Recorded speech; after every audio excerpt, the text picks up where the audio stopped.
नमस्कार, हमारे social media network news धारा पर आपको बहुत बहुत स्वागत है। मैं हूं आपके साथ प्रियंका मिश्रा। और समाजवादी पार्टी के सांसद रामजी लाल सुमन के संसद में दिए गए बयान के बाद उत्तर प्रदेश से लेकर कई अलग अलग जगहों पर राजनीतिक तलवारें दोनों ही पार्टियों के बीच यानी समाजवादी पार्टी और भारतीय जनता पार्टी के कार्यकर्ताओं के बीच छुड़ चुकी है। और जिस तरह से करणी सेना लगातार इस बयान का राणा सांगा के खिलाफ दिए गए बयान का विरोध कर रही है और लगातार सांसद रामजी लाल सुमन के आवास के बाहर प्रदर्शन किए जा रहे हैं, तोड़फोड़ भी की गई और कई जगह पर कानून अपने हाथ में लेने का पूरा तरह से प्रयास भी किया गया। लेकिन इस राजनीतिक जंग में अब केवल समाजवादी पार्टी और भारतीय जनता पार्टी ही आमने सामने नहीं, बल्कि करणी सेना तो इसको लेकर जिस तरह से प्रदर्शन कर रही है, अलग अलग जगहों पर विरोध किए जा रहे हैं। लखनऊ में भी एबीवीपी के कार्यकर्ताओं के द्वारा और छात्रों के द्वारा इसका विरोध किया गया। तो वहीं अब कांग्रेस और बसपा सुप्रीमो मायावती का भी इस पर सीधे सीधे बयान आ गया है, जहां कांग्रेस इस पूरे मामले में समाजवादी पार्टी के सांसद रामजी लाल सुमन के साथ खड़ी दिखाई दे रही है। और कांग्रेस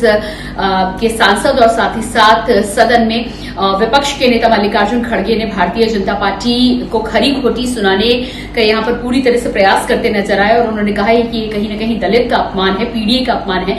वहीं इस पूरे मामले में रामजी लाल सुमन का खुद अब कहना है कि पीडीए की लड़ाई वो खुद लड़ेंगे, उनके घर पर हमला नहीं हुआ बल्कि पीडीए पे हमला हुआ है और वो इससे अब खुद ही निपटेंगे।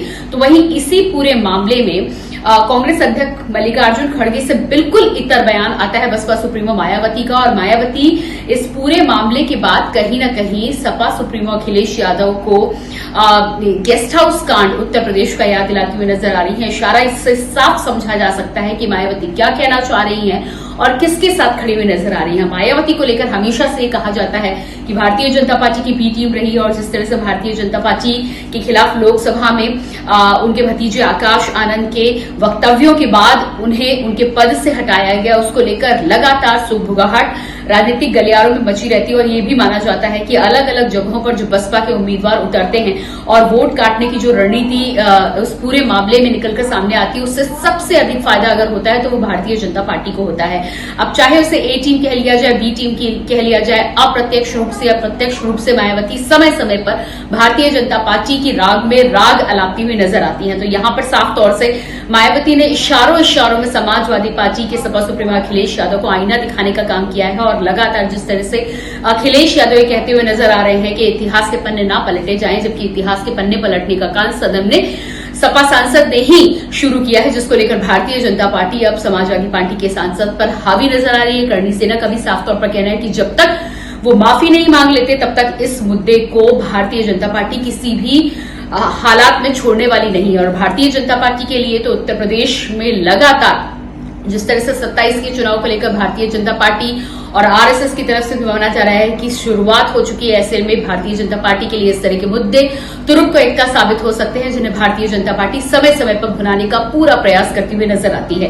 तो एक तरफ समाजवादी पार्टी और भारतीय जनता पार्टी और दूसरी तरफ समाजवादी पार्टी के साथ खड़ी कांग्रेस और भारतीय जनता पार्टी के साथ अप्रत्यक्ष रूप से खड़ी बहन मायावती। अब देखना ये होगा कि समीकरण क्या कुछ बनते हुए नजर आ रहे हैं। जाहिर सी बात है, लोकसभा के बाद भी एक बार फिर से विधानसभा में अलग अलग तरह के समीकरण बनेंगे और इससे पहले भी चुनाव में अलग अलग तरह के समीकरण हमने देखे हैं। लेकिन ये देखना बेहद दिलचस्प होगा कि इस तरह की राजनीति के साथ आगे बढ़ते बढ़ते आखिर 27 में कौन किसके बाले में, कौन किसके साथ और कौन किसके विरोध में खड़ा होता है। इस पर आपकी क्या राय है, ये जरूर बताइएगा। धन्यवाद।